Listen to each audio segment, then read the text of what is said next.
Hey! Dum-dum, Yes? you give me gum-gum. I give you gum-gum? You knew dum-dum, you give me gum-gum. Gee, okay. You know what? I have no gum-gum, sorry. And my name isn't Dum-Dum. My name's Larry. No, your name Dum-Dum. Oh, you in trouble, Dum-Dum. You better run. Recognize this guy? He's everyone's favorite character from the Night of the Museum, the Easter Island Head. You know what he is used for and why it's important. No, you're in luck. My name is Teresa. My name is Yiwen, and in today's video, we're looking at the Moai in platform.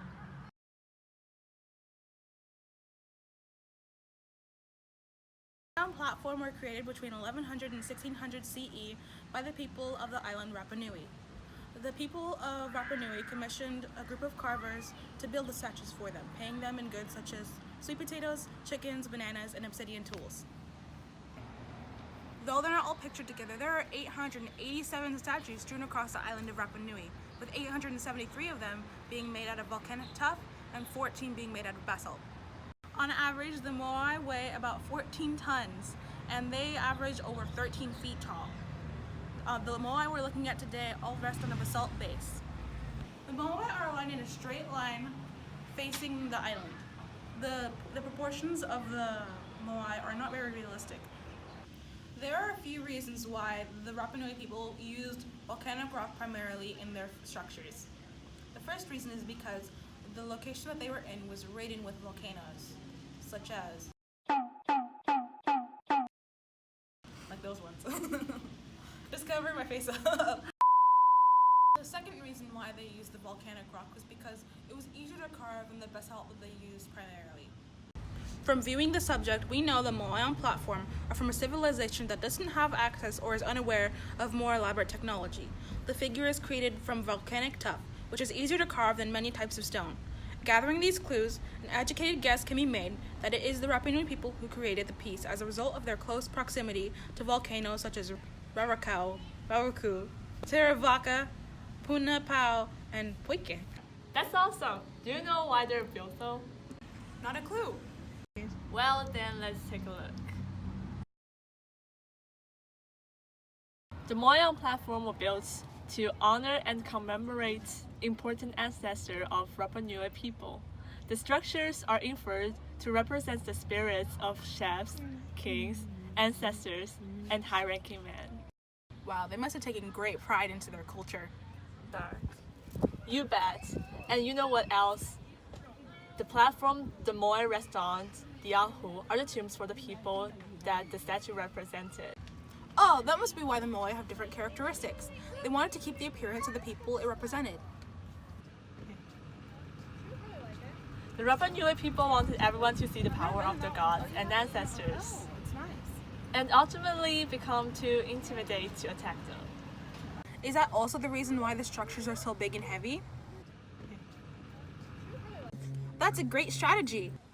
In addition, the Rapa Nui people also used this space as a place of worship and ceremonial point of their religion. Can I explain some of the points of the Rapa Nui religion that affect the Moai, Yiwen? Yeah, Teresa, go ahead. According to Rapa Nui legend, the sculptures were transported by a chief or king with great mana or mental power, which made the Moai walk. They are placed on rectangular stone platforms called ahu, which were tombs for which the structures represented. A fragment of red scoria stone would in later years be placed on the heads of the statues in order to represent the long hair the figures had, another example of their great mana. Eye holes would not be carved until a statue reaches its final destination.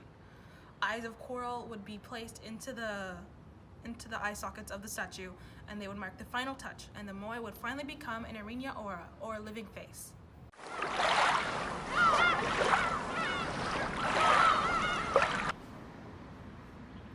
The spirit of the king would watch over the tribe in the afterlife. That's why the figures are called Moai, so that he can exist. The sculptures separate the gods from the chiefs, and they also separate the natural world from the cosmic world. The larger and more expensive the statue, the more mana the figure who commissioned it had. This would have been seen by another chief, who would commission an even larger one to show his superiority. Hey Yiwen, do you have any information on what's happened to the... Yes, I do. When the first European ship arrived at Eastern Island in 1722, all the statues were reported as standing. As the year passed, the statues had fallen off. At the end of 19th century, all the statues were reported not standing. And the two main reasons of the falling off statues were climate change and tribal warfare. Some of the Rapa Nui elders believe a woman who possessed strong mana powers made the statue fall in anger when her 4 children had left her nothing to eat. Even though the elders believed in the story, the Rapa Nui people more commonly followed a religion known as the Birdman religion as of today. The carving in the back of the Moai are ceremonial carves in the Birdman religion.